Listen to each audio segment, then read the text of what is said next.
출애굽기 15장 22절에서 26절까지의 말씀을 통해서 쓴 물을 만났을 때라는 제목으로 하나님 말씀을 나누려고 합니다. 제목을 한번 따라해 볼까요? 쓴 물을 만났을 때. 오늘 본문은 이스라엘 백성들이 출애굽을 해서 광야로 이제 처음 들어가서 만나는 사건에 대한 내용입니다.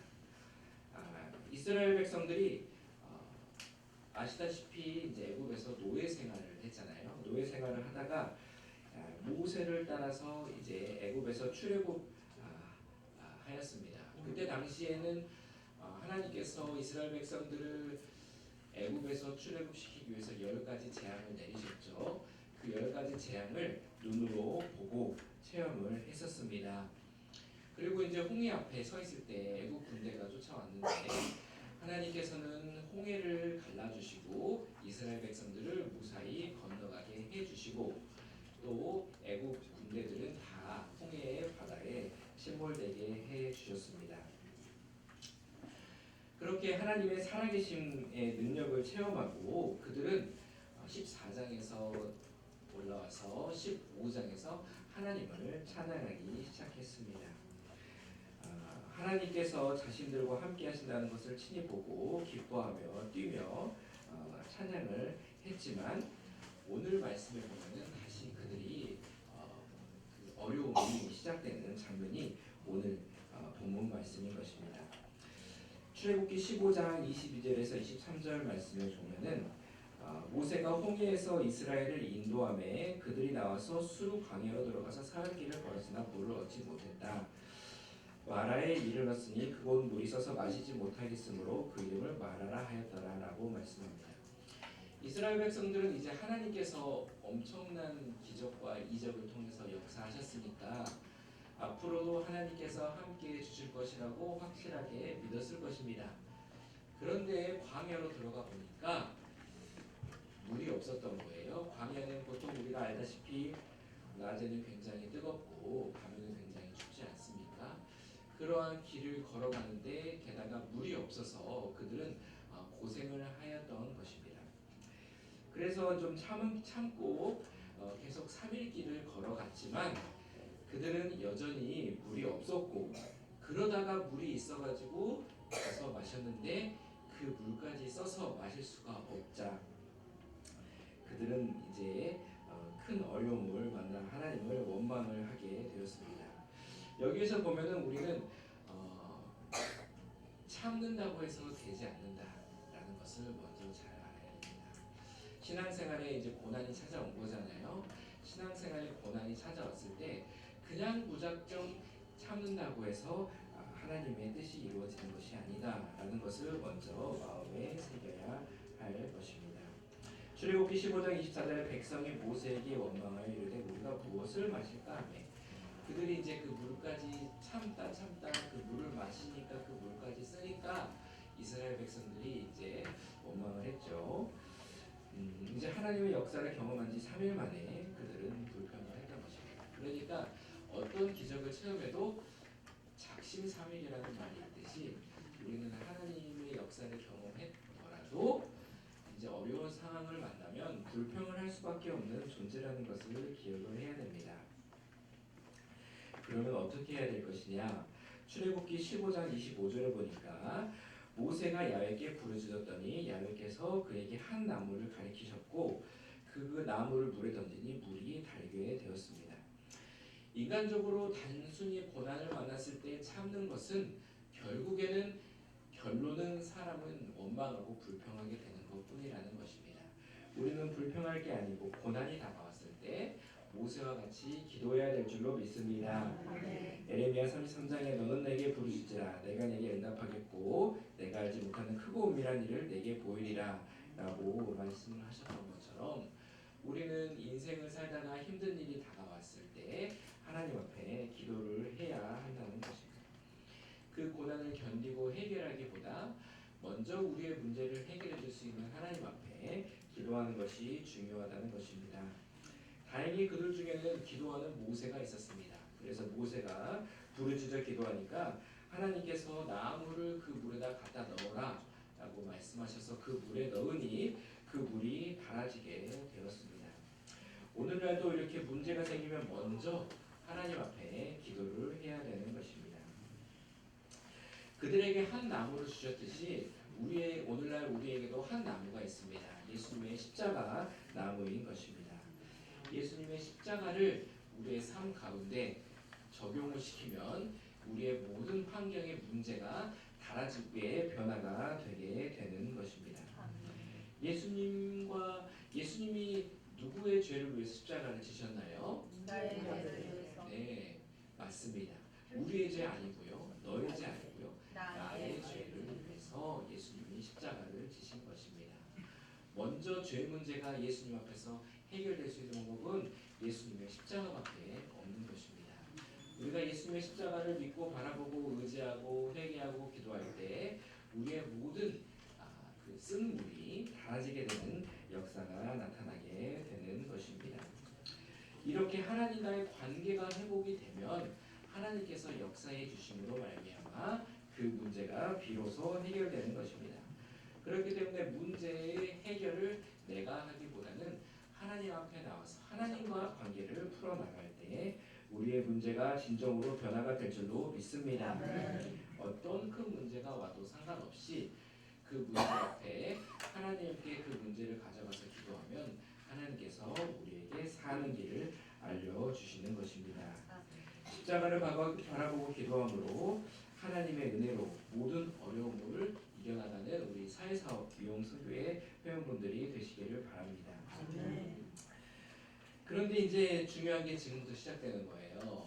지금부터 이제 이 전까지는 이제 많이 들었던 말씀이잖아요. 그런데 이 뒤부터는 조금 더 새로운 말씀이 나옵니다. 시험이 계속된다는 것입니다.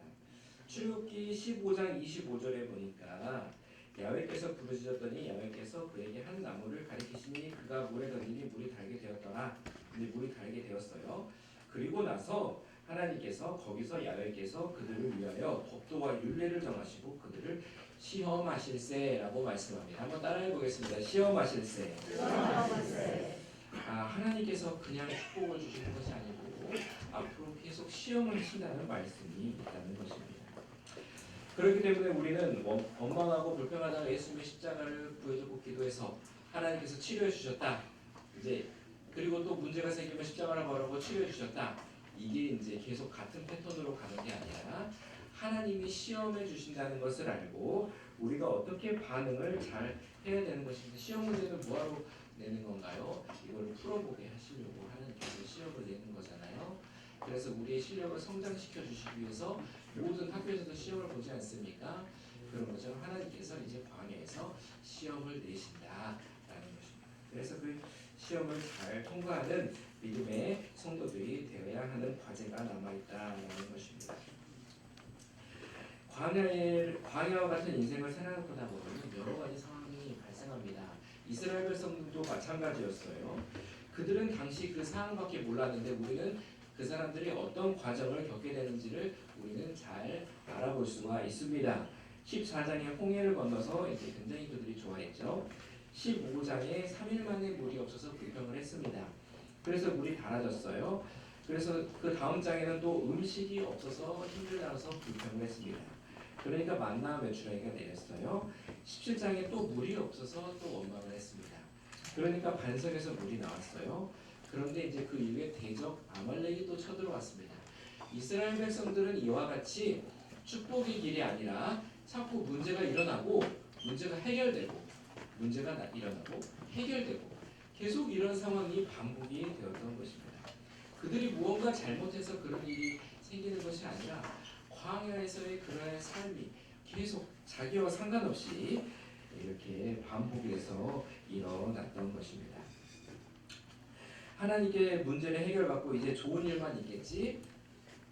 꼭 인생이 그렇던가요? 그렇지가 않습니다. 생각하지 못했던 곳에서 문제가 발생하는 것을 우리는 모두가 다 경험하고 있는 것입니다. 그렇다면 왜 하나님께서 이런 시험하실 때 문제를 우리에게 주시는 것입니까? 그것은 바로 우리가 하나님의 백성으로 살아가도록 믿음의 사람이 되도록 하기 위해서 하나님께서 그 모든 환경을 마련을 해 놓으신 것입니다. 바로 이것이 바로 우리의 믿음의 훈련장과 같은 곳이라는 것을 알아야 됩니다. 전도서 7장 14절에도 형통한 날에는 기뻐하고 공고한 날에는 되돌아보아라. 이 두 가지를 하나님이 병행하게 하사 사람이 그의 장래일을 능히 헤아려 알지 못하게 하셨느니라. 도대체 내 앞일을 예측할 수가 없다는 것이죠. 고난이 있는 것 같아 보면 하나님께서 축복을 주시고, 축복이 있는 것 같다 보면 하나님 또 고난을 주셔서 또 하나님만 의지하게 하시고, 이제 원로 목사님 설교에도 그렇게 말씀하셨듯이 하나님은 정말 비빔밥을 우리에게 주신다. 축복과 고난을 비벼주신다. 축복이 있는 것 같더니 또 고난이 있는 것 같더니 또 문제가 해결되고, 또 이러한 삶이 반복이 된다는 것입니다. 이스라엘 백성이 뭔가 잘못해서 일어난 일은 아니었습니다. 잘하고 있는데도, 하나님 말씀 따라 지금 광야를 지나고 있는데도 문제가 터졌던 것입니다. 광야는 사막이라서 아침에 일하다 보면 지형이 바뀌어요. 그래서 모래 언덕이 있었는데 바람이 하도 부니까 모래 언덕이, 여기에 있었던 언덕이 갑자기 여기로 옮겨진 거예요. 그러니까 도통 길을 알 수가 없는 거예요. 그리고 찌는 듯한 더위, 밤에는 추위, 막 이런 것들이 먹을 것이 없잖아요. 이런 것들이 많이 반복이 됩니다. 이와 같이 사람이 예측할 수 없는 광야와 같은 삶을 우리도 지나가야 된다는 것입니다. 남편, 자녀, 사업, 물질, 인간관계, 특히 인간관계죠. 질병, 사고, 이런 것들이 막 이렇게 문제 가운데 종잡을 수 없이 일어나는 것이 바로 우리의 삶이라는 것입니다. 하나님이 이렇게 흔들고 저렇게 흔들고 좀 괜찮다 했더니 또 문제가 생기고, 이런 것이 반복되게 되는 것입니다. 하지만 이러한 광야의 삶을 하나님께서 허락하신 것은 나를 위해 준비하신 믿음의 시험이다라고 생각을 해야 됩니다. 더 크게 봤을 때 하나님께서 왜 가나안으로 바로 안 갔고 광야를 인도하신 것은 하나님께서 우리의 믿음을 시험하시고 우리를 성장시키기 위한 하나님의 사랑의 손길이라는 것을 기억해야 됩니다. 하나님의 뜻을 먼저 알아야 돼요. 하나님의 큰 뜻을 알고 믿음으로 우리가 살아갈 때 하나님께서 이러한 과정을 통해서 우리를 성장시켜 주십니다. 항상 이스라엘 백성들과 같이 원망하고 불평하고 같은 굴레에 빠질 것이냐, 아니면 하나님의 큰 뜻을 알고 믿음으로 감사하고 이 고난을 지나갈 것이냐. 우리는 이 두 가지의 상황에 놓여 있는 것입니다. 하나님께서 이스라엘 백성들을 홍해를 가르시고 인도해 하나님의 손길이 있고, 이 현실에 이 어려운 문제가 있고, 이 문제가 두 개가 동시에 이렇게 믹서돼서 이렇게 상황에서 삶이 펼쳐지는데, 우리는 그 둘 중에 무엇을 선택해야 될 것이냐. 하나님이 이것을 다 장치로 마련을 해놓고, 하나님이 이스라엘 백성들을 노예 가운데, 생활 가운데 불러내신 것은 하나님의 백성을 삼기 위해 불렀기 때문에 하나님께서 우리의 삶을 통해서 변화시켜가는 과정이라는 것입니다. 그렇기 때문에 우리는 항상 우리의 마음을 하나님께 고정하고, 우리의 마음을 뺏으려고 하는 환경의 마음을 눈을 두지 말고 살아가면서 하나님을 시선을 고정하고 하나님만 의지해서 살아가야 되는 것입니다. 하나님이 바라는 것이, 지금 우리에게 바라는 것이 바로 그것이라는 것입니다. 이스라엘 백성들은 뼛속까지 노예 생활에 익숙해져 있었어요. 그렇기 때문에 주면 좋고 싫으면 바로 이렇게 내색하고, 이런 노예적인 삶에 그것이 익숙해져 있었단 말이에요. 하나님이 보셨을 때는 하나님을 섬기는 백성이 되어야 되는데, 그 사람들이 너무 그런 것에서 익숙해져 있으니까 광야 생활을 통해서 하나님께서 하나님의 백성으로 변화시키는 과정이었습니다. 오늘날도 마찬가지로 우리는 예수님을 믿기 전에 옛사람으로 너무나 익숙해져 있어요. 세상적인 사고로 너무 우리 익숙해져 있어요. 우리가 알게 모르게 그런 사고들이 너무나 익숙해져 있어서 하나님께서는 하나님 나라 천국으로 인도하시기 위해서 우리를 믿음의 사람으로 변화시켜 주시는 과정이라는 것입니다. 그래서 이제 이런 과정이 훈련 과정이기 때문에 다른 사람 때문에 나에게 이런 힘든 일이 찾아왔다고 생각하지 말고, 하나님이 나를 위해서 준비해 놓으신 훈련 과정이라고 생각하는 것이 중요합니다. 남 탓을 해서는 절대 일이 끝나지 않아요. 하나님께서 나의 믿음을 시험하시고 나를 더욱더 성장시켜 주시기 위해서 하나님께서 이 모든 장치를 마련해 놓으셨다고 생각하고 하나님만을 의지할 때 우리의 삶이 하나님의 실크로드로 들어가게 되는 것입니다. 광야 하나님이 광야에서 물이 없으니까 삽들고 땅 파라고 했던가요? 아말렉 전쟁 있을 것이니까 군사훈련 하라고 했던가요? 아닙니다. 하나님은 이 모든 과정을 통해서 하나님을 의지하게 되기를 원하시는 것입니다. 믿음의 사람이 되기를 간절히 원하고 계시는 하나님의 마음을 우리는 헤아리고 모든 어려움 가운데 하나님을 바라보는 훈련을 해야 되는 것입니다. 마음에는 이래도 너가 하나님 바라보려고 자꾸 마음을 흔들고 환경의 비바람을 몰아치게 하더라도 우리가 그것에 흔들리지 않고 하나님을 바라볼 수 있으면 있는 만큼 우리의 믿음은 성숙하게 되어 있는 것입니다. 환경이 완다고 해서 자꾸 마음이 흩어지고 환경을 바라보고 불평하면 이 사람은 아무리 신앙생활을 오래 했다고 할지라도 하나님이 보실 때 믿음이 연약한 사람이고 어떠한 상황 가운데서도 하나님만 바라보고 의지하고 기뻐하고 감사할 수 있는 그 사람이 믿음의 사람이고 그 사람이 광야를 건너 가나안에 들어가게 된다는 것입니다. 믿음의 사람이 되는 유일한 방법은 환경의 마음을 빼앗기지 않고 하나님만 의지하는 것이라는 것을 꼭 기억하게 되시기를 바랍니다. 아무것도 의지하지 말아야 되는 것이에요. 사람도 환경도 물질도 건강도 의지하지 말고 나 자신도 의지하지 말고 나는 정말 하나님을 나는 누구도 나는 하나님만을 섬길 거야 라는 그 나의 결심도 의지하지 말고 하나님 오직 모든 것을 하나님께 다 맡겨드리라는 것입니다. 죽는 것도 사는 것도 다 하나님의 손에 달렸습니다. 모든 것을 하나님의 손에 맡겨드립니다. 저는 하나님 뒤만 따라갑니다. 하나님 앞에 나서서 뭔가를 하려고 그러면은 고생해요. 근데 하나님 뒤편에 맡겨드리고 하나님 뒤에 서서 하나님을 따라가면 여러분 하나님이 역사하신 것을 눈으로 보게 되는 것입니다. 참으로 기쁘고 평안하고 믿음으로 안식을 누릴 수 있다고 히브리서에서 4장에서 나오듯이 우리는 광야 같은 삶을 살아가더라도 믿음으로 안식을 누리며 살아갈 수 있도록 하나님께서 다 마련해 주셨어요.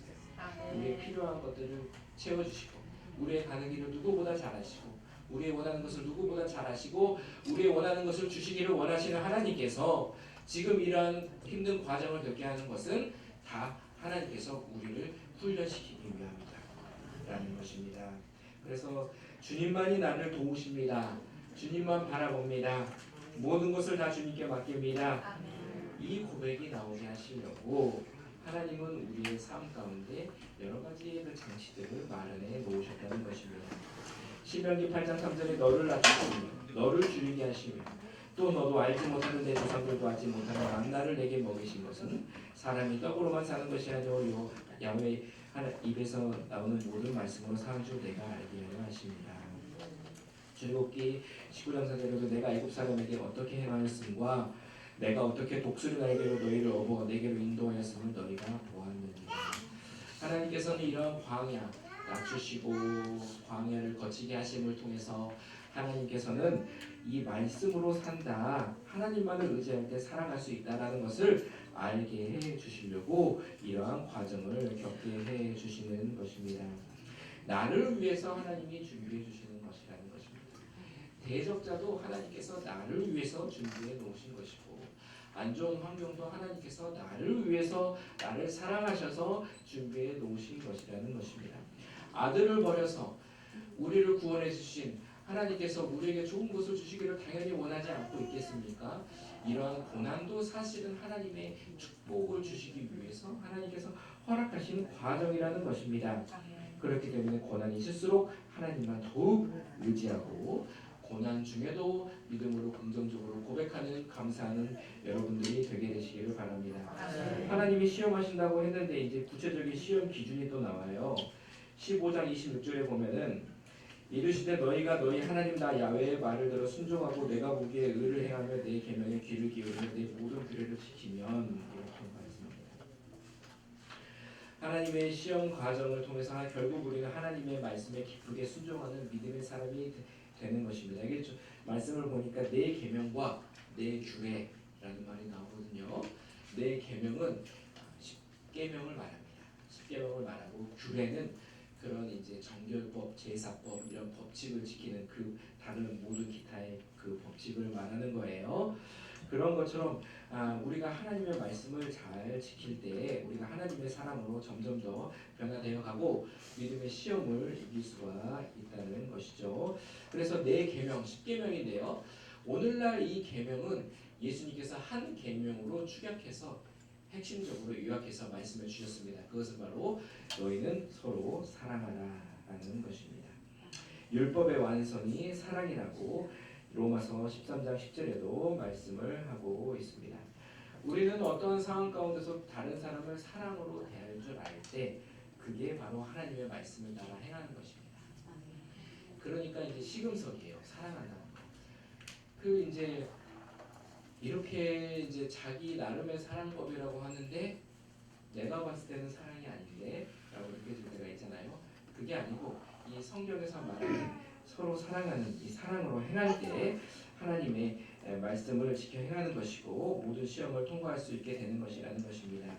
또한 내 규례 이런 것은 이제 나만의 방식으로 사랑하는 것이 아니고 하나님의 말씀대로 사랑해야 된다라는 것입니다. 시간이 지금 빨리 가고 있어가지고 마음이 좀 급해졌죠. 15장 26절 보니까 내가 보기에 의를 행하며 내 계명에 기울이며 내 모든 규례를 지키느니라고 말하는데요. 여기서도 중요한 단어가 있어요. 여기서 중요한 단어는 내가 보기에라는 것입니다. 이 시험을 채점해 하시는 분은 바로 하나님이십니다. 하나님이 보셨을 때 이게 마음에 들어야 돼요. 그러니까 이제 내가 스스로 봤을 때 내가 마음에 드는 것이 아니고 이제 다른 사람이 봤을 때 마음에 드는 게 아니고 하나님이 보셨을 때 이제 이 사람이 정말 하나님의 말씀을 지키는가 이 문제 가운데도 이제 믿음의 사람이 되었는가 이거를 판단하시는 분은 하나님이시라는 것입니다. 그렇기 때문에 아무도 속일 수가 없어요. 하나님 앞에 모든 것을 내려놓고 정직하고 겸손한 마음으로 행해야 되는 것입니다. 그렇기 때문에 이거는 정말 그 똑똑해야 할 수 있는 게 아니에요. 다른 사람보다 잘나야 할 수 있는 게 아니고요. 이것은 누구나 다 할 수가 있는 것입니다. 오히려 약하고 미련하고 지혜가 없는 사람이 더 잘할 수가 있어요. 의지할 게 없으니까. 그렇기 때문에 하나님만을 의지하고 하나님의 말씀을 따라 순종하고 특별히 사랑하며 살아갈 때 하나님께서 우리를 보시고 하나님께서 인정해 주시는 것입니다. 그래서 또 이렇게 세상을 의지하지 말고 하나님만을 전적으로 의지하고 모든 일을 참 사랑으로 행할 때 하나님께서 그 사람과 동행하심으로 말미암아 하나님이 축복을 베풀어 주시고 문제 가운데서도 해결자로 하나님께서 동행하여 주심으로 하나님이 문제를 해결해 주시는 것을 경험하면서 이 광야를 한 걸음 한 걸음 건너갈 수 있게 되는 것입니다. 히브리서도 아까도 말씀드렸다시피 4장에 그의 안식에 들어간 자는 하나님이 자기 일을 쉬신 것 같이 그도 자기 일을 쉬느니라 라고 말을 하듯이 우리가 하나님과 믿음으로 동행할 줄 알게 되고 그 방법이 하나님을 의지하는 것이라고 말씀을 드렸잖아요. 우리가 어떤 상황 가운데서도 하나님만을 의지하며 살아갈 때 하나님께서 그 사람과 동행해 주심으로 말미암아 모든 문제가 하나님이 간섭해 주심으로 다 해결이 되게 되는 것입니다. 하나님과 함께 믿음으로 살아가야 된다는 것입니다. 여기서 또 마지막으로 하나님께서는 이러한 광야에서 시험을 통과하는 자들에게 주시는 축복이 있습니다. 26절의 후반절에 보면은 내가 애국 사람에게 내린 모든 질병 중 하나도 너희에게 내리지 아니하리니 나는 너희를 치료하는 야훼임이라.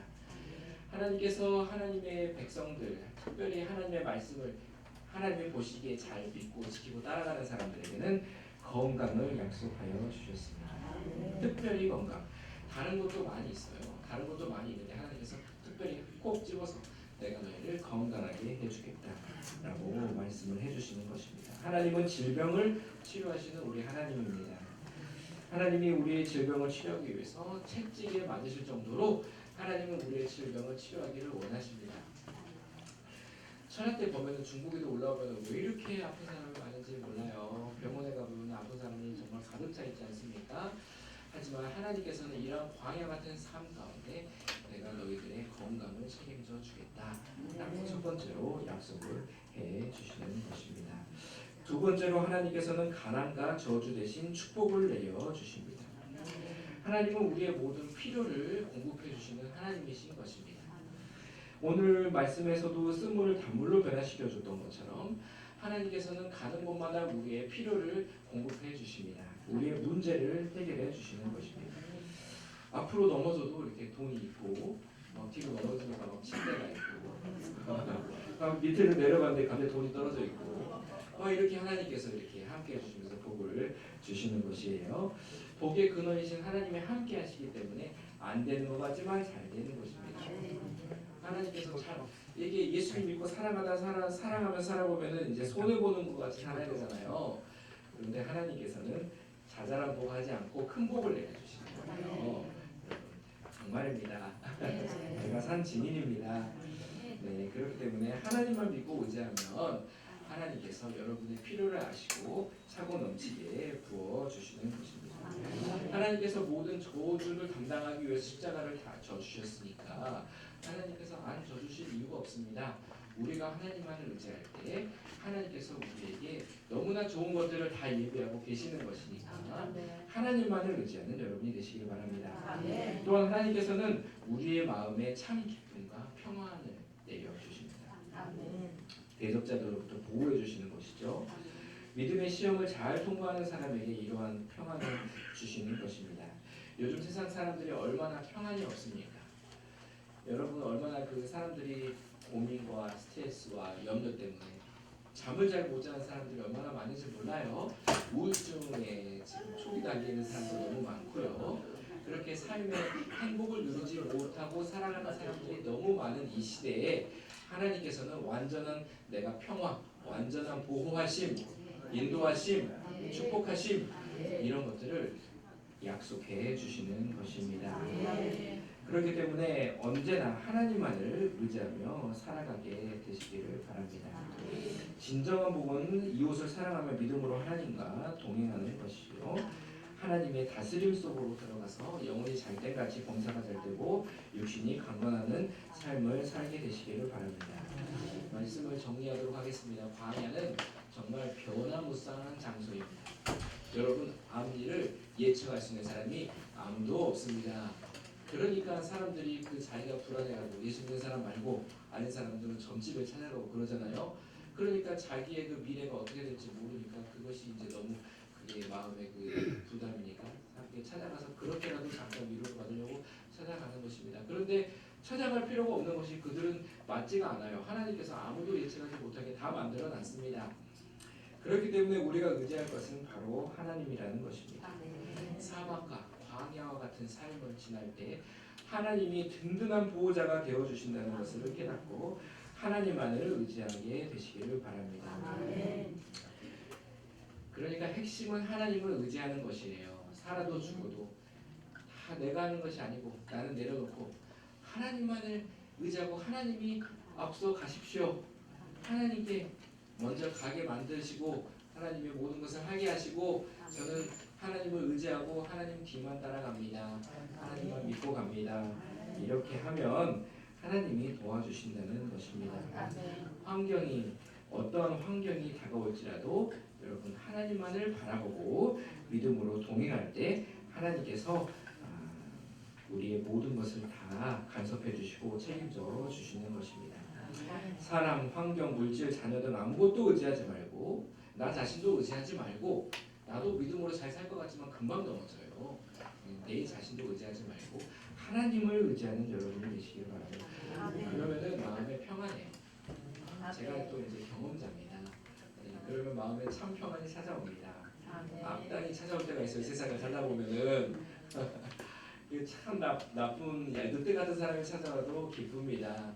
절대 그 이제 목자 되신 예수님을 지켜주시기 때문이죠. 네, 그렇기 때문에 하나님만을 의지하며 살아가는 방법을 체득해 나가는 거예요. 광야의 과정은 이런 과정 가운데 어떠한 상황에서도 하나님만을 의지할 때 하나님께서 함께 해주시는 것입니다. 가나안에 가면은 여러분 뭐 평안할 적과 꿀이 흐르는 땅에서 뭐 평안할 줄 알았죠? 들어가 보면 여리고를 무너뜨려야 되고요. 가나안 민족을 쫓아내는 게 보통 일이 아닙니다. 그 아주 장대한 자손들이 버티고 있어요. 그렇기 때문에 여기에서 광야에서 이 과정을 통해서 이런 훈련 과정을 통해서 하나님만을 바라보는 그 이제 그 훈련이 돼 있어야 돼요. 그러니까 광야같이 힘든 시절에도 문제가 있고 가나안과 같이 적과 꿀이 흐르는 땅은 이제 부유한 축복을 받아도 문제는 항상 있는 것입니다. 그렇기 때문에 우리는 항상 이러한 모든 과정이 다른 사람 때문에 외부 때문에 오는 것이 아니라 하나님께서 나를 너무 사랑하셔서 나를 변화시키고 하나님이 인도해 주시려는 과정으로 알고 믿음으로 살아가는 우리가 되어야 된다는 것입니다. 하나님이 지금도 살아계십니다. 우리와 함께 하십니다. 우리 안에 계십니다. 우리의 속사정을 너무 잘 알고 계십니다. 하나님께서 우리의 모든 것들을 다 들으시고 도와주시려고 지금 옆에 계십니다. 하나님께 믿음으로 맡기고 살아가는 여러분이 되시기를 바랍니다. 개인과 가정도 성교회도 소속 교구에도 교회에도 지금 이 나라에도 문제가 얼마나 많나요? 총체적인 난국이잖아요. 하지만 이 모든 것은 하나님의 섭리 가운데 있습니다. 성경을 읽어보면 역사의 주관자는 하나님이라는 것이 너무나 분명해요. 하나님을 이길 수 있는 사람 아무도 없습니다. 여러분의 삶의 문제도 하나님을 이길 수가 없습니다. 믿음으로 바로 서고 하나님만을 의지할 때 하나님이 일하심으로 이 나라도 결국에는 변화되게 될 것입니다. 하나님이 지금 우리와 함께 하시고 하나님이 함께 동행하시니까 여러분 이렇게 홀로 믿음으로만 서야 되는 거예요. 그러니까 이거 아무것도 의지하지 않고 하면은 정말 내가 하나님 앞에 바로 서게 되거든요. 하나님 바로 서서 아장아장 이제 걷기 시작하면 이제 여러분 뛸 수도 있는데 그러면 옆에 있는 사람들도